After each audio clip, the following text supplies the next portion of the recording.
Tula ring dadalan kasakitan ni mabilog a Pilipinas. Panamdaman da na kanuding manungkulan, ing pangagisaning pontong makaparikil keng COVID-19 response. Metong kareng piyak malating balen ing Pampanga in terms of budget, ing balen bakulod.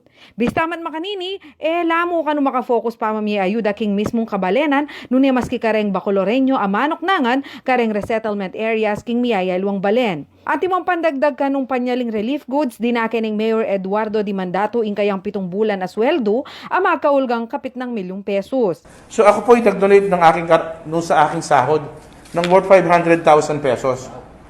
Na-donate ko, tinurnover ko sa munisipyo kanina at niresibuhan po ako. We donated it personally na galing po sa ating sahod dyan dito sa munisipyo para maitulong po sa ating mga kababayan. Inisyalya pa mo kanu ini uling ad 20 bulan o 1.4 million pesos sa sweldo ing makasadya na kanong ibiyep ang ayuda. And I am willing to give po even part na 2 years salary, kaya ko pong ibigay yan. Basta dumating po yan at ating ibibigay pa sa ating mga kababayan. We can do that to para sa ating mga kababayan lamang. Para lalo po tayo makatulong at madagdagan po yung mabibigay nating financial assistance at pambili ng relief goods sa ating mga kababayan. King balen na pamurin ng Bacolod, mika ceremonial candle lighting prayer, king munisipyu a inorganisa ning Rosas ning Villa de Bacolor, meto nga LGBTQ+ organization. Bistamat malatiyan pa mikatagon, eda kanuburing makalingwan niya ing makaniting tradisyon at 27 banwada ng gagawan ding LGBTQ+, mabilog ayato. Iti kaugnene ning pamagmasusi king International AIDS Candlelight Memorial. Inya mo ken banwang iti aliya mo para kareng HIV warriors ing pangadi nune patinamo rin kareng COVID-19 frontliners. Candlelight lighting po para sa mga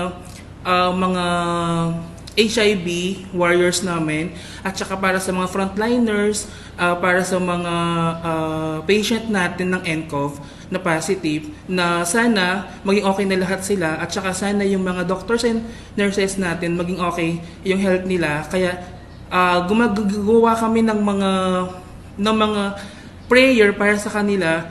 Aparte keng ceremonial candle lighting, pepalwal demo naman keng social media ing prayer video, nagawa ning Rosas ning Villa de Bacolor, bang mirasya kanu iti, karenggang paing tungula ning pangadi. Deng frontliners, king gera kontra COVID-19. We pray for the protection of the first responders, especially our healthcare workers and first responders.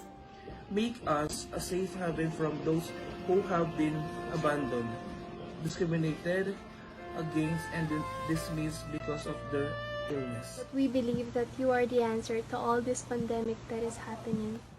And you always gave us our needs and hope of getting through each day. Amen. Jana Lumbang Parungaw, CLTV36 News.